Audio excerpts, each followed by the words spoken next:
네, 경제 인사이트 이어가겠습니다. 최근 이제 글로벌 증시를 좌우하는 요인은 긴축이라는 그 상수라고 할 수 있는 부분과 글로벌 유동성이라고 할 수 있는데요. 이 부분을 집중적으로 점검해 보는 것이 앞으로 장세 전망에 도움이 될 것 같습니다. 오늘 도움 말씀에 하나자산운용 송재경 마케팅 본부장 이 자리에 모셨습니다. 어서 오십시오. 네, 안녕하십니까. 오래간만에 뵙겠습니다. 네, 좀 뵙겠습니다. 자, 미국 국채 수익 10년물 이게 4%를 다시 넘었다는 거는 이게 상당히 시장에는 좀 걱정스러운 모습이라고 할 수 있는데 그 처음에 4%를 넘었을 때와 지금 다시 4%로 올라갔을 때 이 차이가 약간 있는 것 같아요. 네. 시장 반응은 어떻게 평가하십니까? 예, 사실은 작년 초 이후에 연준이 물가를 잡겠다. 또 이제 유럽, 그러니까 그 미국뿐만 아니라 이제 유럽의 중앙은행 다 포함해서 이제 물가를 잡겠다는 일념하에 전 세계가 사실 긴축 모드로 들어갔지 않습니까? 그래서 이제 작년 3분기 넘어서 이제 4분기 정도에는 좀 잡히는 모습으로 보여서 다행스럽다 생각했는데 걱정스럽게도 이제 1월 달에 들어와서 1월 달 수치가 2월 초에 발표되면서 모든 경제 지표가 다시 재반등하는 이제 물가도 반등하고 고용 시장도 반등하는 그러한 이제 서프라이즈가 발생하면서 사실은 금리가 화들짝 놀랐다 봐야 될 것 같고요. 이러다 보니까 이제는 좀 사실은 이번 3월 달부터는 연준을 포함해서 좀 비둘기적으로 갈 거다라고 기대를 했는데 그게 아니라 워낙 이제 과열된 양상으로 경제 지표가 나오다 보니까 결국은 그 매파적인 발언들 결국은 이게 금리가 계속 올라가겠구나라는 걱정들 때문에 시장 금리도 기준 금리의 우상향을 반영해서 지금 말씀 주신 대로 재차 4%를 넘어가는 그런 고공행진을 보이고 있다 이렇게 해석을 해야 될 것 같습니다. 이게 참 진짜 아무리 찬물을 끼얹어도 이게 식지를 않아요. 그러다 보니까 이게 참 걱정스러운데 연준 입장에서 보면 지표만 본다 보면 지금 금리를 안 올릴 이유보다는 올릴 요인이 더 많은 거 아닌가 이렇게 생각이 되는데요. 특히 물가만 보면 더더욱 그렇습니다. 어떻게 보십니까? 맞습니다. 지금 사실은 물가가 작년 그러니까 8, 9월을 고점으로 10월, 11월, 12월 쭉 내려오는 이제 여전히 높긴 했지만 8%, 9%대에서 6%대로 내려오면서 이제 좀 안도감을 줬었거든요. 그렇죠. 이제 이것이 이제 다시 재반등을 하고 있는 거고 연준이 가장 걱정하는 소위 슈퍼코어 CPI라고 하죠. 지금 임금 상승과 관련된 것들이 여전히 높게 나오고 있고 그다음에 이제 중간값이라고 해서 전반적인 물가가 올라가냐를 표현하는 것은 사실 7%가 지금 넘어가 있는 계속 한 번도 안 꺾이고 올라오고 있거든요.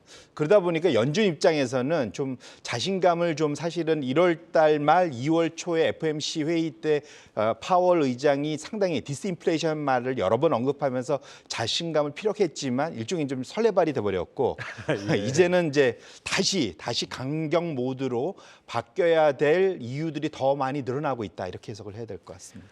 한 입으로 두말하기 쉽지 않지 않습니까? 불과 얼마 전에 디스인플레이션을 그렇게 강조하던 그 파월 의장이 다시 또 매파 발언을 쏟아내기가 겸연쩍을 것 같아요. 맞습니다. 근데 그때도 이제 사실은 분위기는 완전한 이제 비둘기였고 하지만 자기가 도망갈 구멍들은 많이 있었죠. 사실은. 그렇죠. 네네네 그렇습니다. 자, 그다음에 이제 미국만 그런 게 아니라 유럽 물가도 꿈틀꿈틀하는 것 같습니다. 프랑스와 스페인에 이어서 독일 인플레까지 예상치를 상회하는 이런 부분이 계속 이어진다 그러면 유럽 국가들의 금리, 국채 금리도 상당히 영향을 받을 수밖에 없죠. 네, 맞습니다. 아까 우리가 첫 번째 얘기했던 금리의 수준만 놓고 보면 사실 미국은 작년 8월 달에 최고 수준보다는 조금 아래지만 근방에 와 있는 거고요. 지금 유럽의 독일이나 프랑스 같은 경우는 거슬러 올라가면 이미 작년에 최고점을 넘어섰고 거의 2011년, 12년의 수준까지 지금 완전히 올라갔거든요. 그러니까 사실은 유럽 같은 경우는 사실상 마이너스 금리였던 거를 감안한다면 그 상승률이 사실은 어마어마하다 볼 수 있는 거고요. 특히 지금 유럽이 좀 더 걱정되는 건 뭐냐면 유럽의 CPI는 미국과는 좀 더 달리 소위 이제 그 에너지 가격 상승 때문에 발생한 측면이 상당히 강했거든요. 근데 지금 돌이켜 보시면 지금 유럽의 가장 근원된 소위 에너지원인 천연가스 가격이 작년 1월 수준으로 완전히 다 내려왔습니다. 러시아, 우크라이나 이 전쟁 발발 이전 수준으로 내려가는 상태에서도 지금 이렇게 물가가 높다는 거예요. 올라가는 건 사실 사실 상당히 심각한 거죠. 그러다 예. 보니까 유럽에서도 지금 유럽은행의 소위 강경파 또 매파적으로 금리를 계속 우상향해야 되는 그런 상황으로 어찌 보면 좀 내몰리고 있다 이렇게 좀 보셔야 될 것 예, 같습니다. 그렇군요. 자, 이제 FOMC가 차곡차곡 다가오는데 이 연준 인사들의 발언이 조금 엇갈린 것 같습니다. 오늘 아침에 기사를 보니까 레피얼 보스틱인가 그 저 애틀랜타 연방은행 네네. 총재는 상당히 비둘기파적인 발언을 한 반면에 그 미네아폴리스 연방은행의 닐 카시카리 이름도 네네. 좀 어렵네요. 카시카리는 거꾸로 이제 빅스텝을 해야 된다는 쪽으로 지금 발언을 하고 있어요. 네네. 이거 어떻게 봐야 됩니까? 이게 이제 일종의 이제 소신 발언들이신 것 네. 같고요. 그다음에 두 번째로 이제 국합 배드캅 역할도 다 하고 있는 것 같습니다. 아. 예, 이제 시장의 일관된 표현보다는 이제 시장이 거기에 그러니까 소위 이제 자신의 그러한 그 포지션을 어저스트할 수 있는 그런 이제 상황을 만들어주고 있다 이렇게 해석을 하셔야 될 것 같은데 사실은 연준이 마음이 급해질만 합니다. 아까 말씀드린 대로 디스인플레이션에 대한 자신감을 채 얻자마자 지금 엄청난 숫자들이 발표가 되고 있기 그렇죠. 때문에 이게 다른 말로 하면 연준이 지난 50년 동안 가장 빠른 속도로 금리를 인상했음에도 불구하고 이게 물가가 안 잡힌다라는 걱정. 에너지 가격이 이렇게 내려오고 전반적인 재화 가격이 내려왔는데 물가는 재화 가격은 실질적으로 마이너스로 좀 돌아갔거든요. 그럼에도 불구하고 이런 상황은 사실 연준이 당황스럽게 이해할 수 있는데 그럼 왜 이런 현상이 벌어졌느냐? 이렇게 연준이 세게 금리를 올렸음에도 여전히 잘 안 잡히는 원인은 크게 한 세 가지 정도로 예. 봐야 될 것 같습니다. 첫 번째로는 우리가 잘 아는 코로나 때 워낙 돈을 많이 풀었습니다.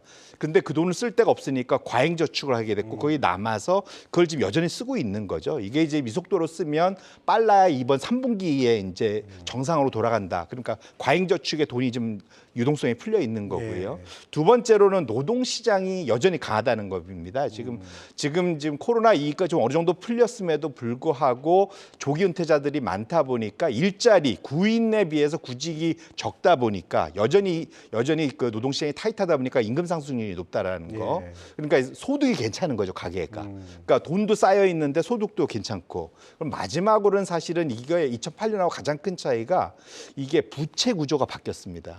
우리나라가 이제 큰 차이가 뭐냐면 우리나라는 주택담보대출이 변동금리라 지금 난리지 않습니까? 예, 예. 이 중앙은행, 그러니까 한국은행이 중간에 끼어서 금리를 못 올리는 이유가 우리나라는 변동금리가 거의 한 70%뭐 이렇게 되지 않습니까? 그렇죠. 예. 그러다 보니까 금리 좀만 올려도 이자 부담 때문에 가격이 휘청휘청 하는 겁니다.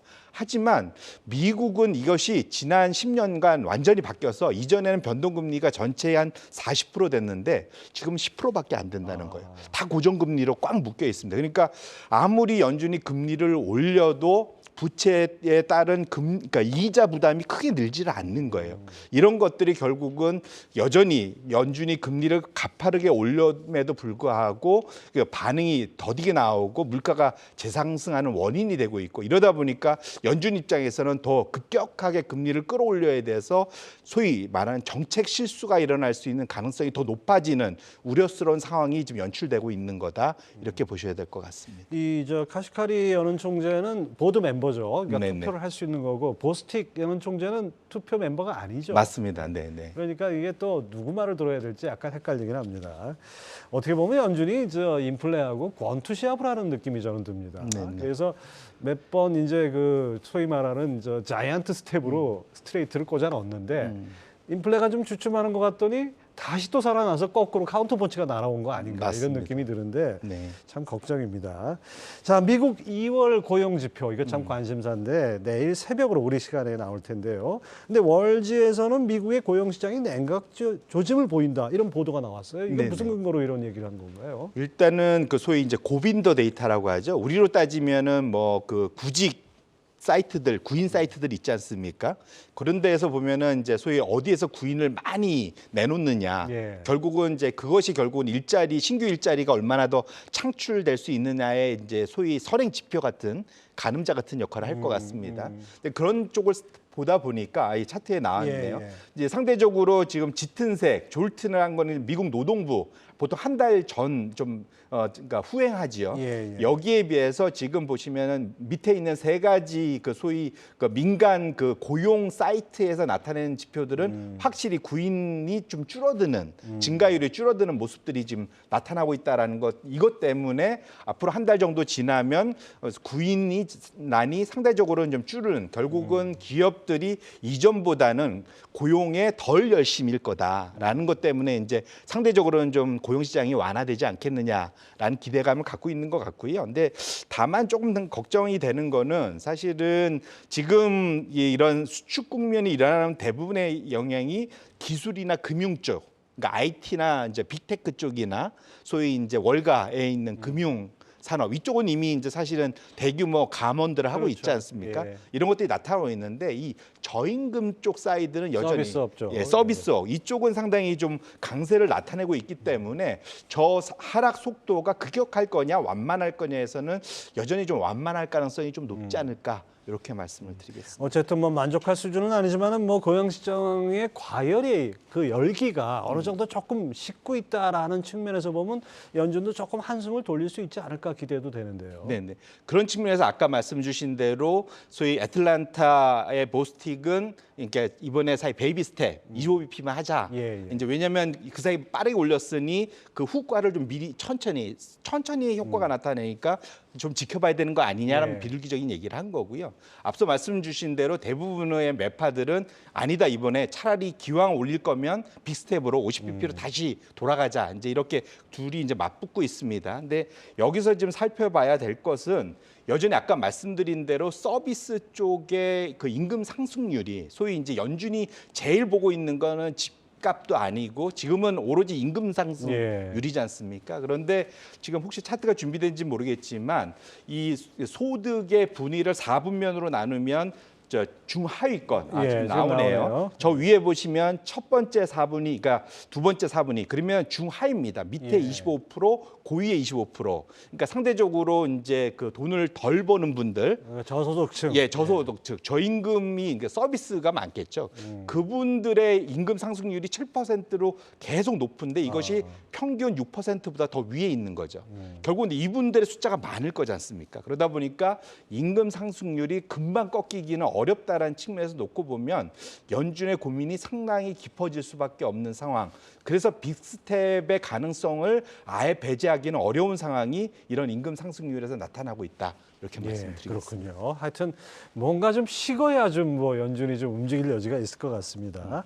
자, 또 우리가 중국 얘기 빼놓을 수 없는데 양해가 시작되죠. 근데 중국의 리오프닝에 관해서 우리가 많이 얘기를 하지만은 이 중국의 리오프닝을 했을 때 이로 인한 증시에 어떤 활력이 더해질지 아니면 인플레 우려가 더 커질지 이것도 헷갈리는 부분입니다. 맞습니다. 어떻게 보십니까? 그러니까 첫 번째로는 리오프닝 지금까지 사실 주식시장 특히에서의 반응 또는 채권시장에서 반응은 첫 번째로는 기대감으로 움직였다는 거죠. 왜냐하면 경제 지표로 실제로 데이터들이 나오지 않았기 때문에 1월 달에는 반등, 2월 달에는 하락 나타났고 2월 달이 특히 중국 향과 관련된 항생 지수나 이런 것들이 대폭적으로 많이 빠졌었던 게 나타났던 거고요. 다만 이제 이번 화요일 날 중국 PMI가 발표되면서 상당히 예상을 뛰어넘는 이 확장 국면으로 들어갔지 않습니까? 그러다 보니까 이제 일정 부분 그러니까 주가가 다시 반등을 하긴 했는데 지금 상황에서 놓고 보면 지금의 시장의 모든 초점은 금리에 좀 맞춰져 있기 때문에 오히려 중국의 리오프닝이 사실은 그러니까 경제 활력으로 작용할 거냐 아니면은 인플레이션 압력으로 작용할까 측면에서는 지금 투자자들은 좀 더 후쪽 인플레이션에 좀 더 집중할 가능성이 있기 때문에 지금은 좀 더 지금 현재 상황 이것이 소위 병 주고 약 주고를 중국이 다 하고 있는 상황이기 때문에 지금은 조금 더 지켜봐야 되는 상황이다라고 봐야 될 것 같습니다. 일단은 뭐 서로 상쇄된다고 보고 미국의 금리가 가장 중요한 변수 이렇게 볼 수 맞습니다. 있겠네요. 자, 그다음에 2월 수출입 동향 보니까 좀 약간 충격적이었습니다. 무역 적자, 거기다 특히 반도체 수출이 반토막이 났어요. 이 부분이 어떻게 보면 우리 경제나 우리 시장의 가장 중요한 변수 아니겠습니까? 맞습니다. 이 반도체 경기 언제 좀 살아날 수 있을까요? 이게 그러니까 반도체가 사실 이것도 돌아켜 보시면은 2020년에 코로나 이후에 돈은 풀렸고 그걸 가지고 제일 먼저 한 것이 집에서 못 나가다 보니까 제일 먼저 한 게 컴퓨터들 다 바꾸고 예. 핸드폰 바꾸고 뭐 이런 것들이었지 않습니까? 그러다 보니까 반도체 축수가 엄청나게 있었습니다. 하지만 이제 이러다 웬만큼 바꿀 분들은 다 바꿨기 때문에 예. 당연히 이제 사실 후폭풍이 있는 거죠. 후과가 있는 거고 두 번째로는 그 사이에 이제 늘려놓은 생산 설비나 이런 것들이 지금 여전히 생산을 좀 하고 있는데 예. 너무 상황이 안 좋다 보니까 작년 말부터 이제 기대감은 이미 SK 하이닉스나 마이크론은 감산하겠다. 예. 투자도 줄이겠다. 얘기를 신호를 막 보냈습니다. 누구한테 보냈냐? 시장 1등인 삼성전자한테 보냈죠. 근데 삼성전자가 처음엔 들어줄 것처럼 했다가 안 해죠. 예, 안 했단 말이죠. 그러니까 나는 계속 생산할래가 돼버린 거거든요. 이참에 2등과 3등과의 격차를 좀 벌리겠다라는 전략으로 가고 있기 때문에 왜냐하면 삼성전자 상대적으로는 여유가 있다 보니까 그렇죠. 예. 그런 측면에서 놓고 보면 시장에서 원래 기대는 삼성전자까지 참여해서 전체가 공급을 줄여갖고 그 상반기에 재고를 다 줄여놓고 3분기 정도부터는 이제 2분기 말에 저점 만들고 3분기부터는 반등하는 시나리오로 사실 1월 달에 생각을 했는데 지금 상황을 놓고 보면 이것이 상당폭 뒤로 왜냐하면 삼성전자가 지연되는 그런 상황이겠네요. 왜냐하면 삼성전자가 동참 안 해줬기 때문에 예. 그렇고요. 이렇게 놓고 본다면 사실은 좀 걱정스러운 건 이것이 올해 말까지도 상당히 좀 지연되고 밀릴 수 있는 측면에서 놓고 본다면 이 소위 반도체 사이클이 본격적으로 우상향하는 데는 시간이 좀 걸릴 수도 있겠다라는 측면이 하나 있을 것 같고요. 두 번째로는 이제 삼성전자를 포함해서 이게 수출에 상당히 지대한 역할을 미치고 있습니다. 예. 지금 저희가 무역 수지 적자가 지금 11개월째 막 이렇게 계속 늘고 있지 않습니까? 예. 이게 수출이 좀 마이너스 거기에 대표적인 게 반도체. 근데 이거 또 하나는 이제 이것이 중국향으로 가는데 중국향으로가 많이 좀 막히고 있습니다. 지금 아까 말씀 주신 대로 양회에서의 기대감이 있긴 하지만 결국은 양회에서 나오는 것들이 제조업 중심보다는 내수, 소비 중심으로 간다면 상대적으로는 우리나라의 그러한 수출 증가가 상대만큼 수혜가 없을 수도 있어요. 그렇게 놓고 본다면 지금 상황에서는 상당히 지금 이 중국에 대한 기대감, 리오프닝의 기대감으로 주가가 일부 올랐지만 이것이 실적으로 연결되는 데는 상당한 기간과 실제로 변수들이 많다는 측면에서는 챙겨보셔야 될 것들이 많다. 이렇게 말씀드리겠습니다. 요 결국 이제 따져보면 앞으로 한 20일 뒤에 열리는 FOMC, 3월 FOMC까지는 뭔가 크게 기대할 만한 호재는 없다 이렇게 들립니다. 예, 몸을 좀 조심할 타이밍이다 이렇게 보고 있습니다. 그렇습니다. 하나자산운용 송재경 마케팅본부장 함께했습니다. 말씀 감사합니다. 네, 고맙습니다.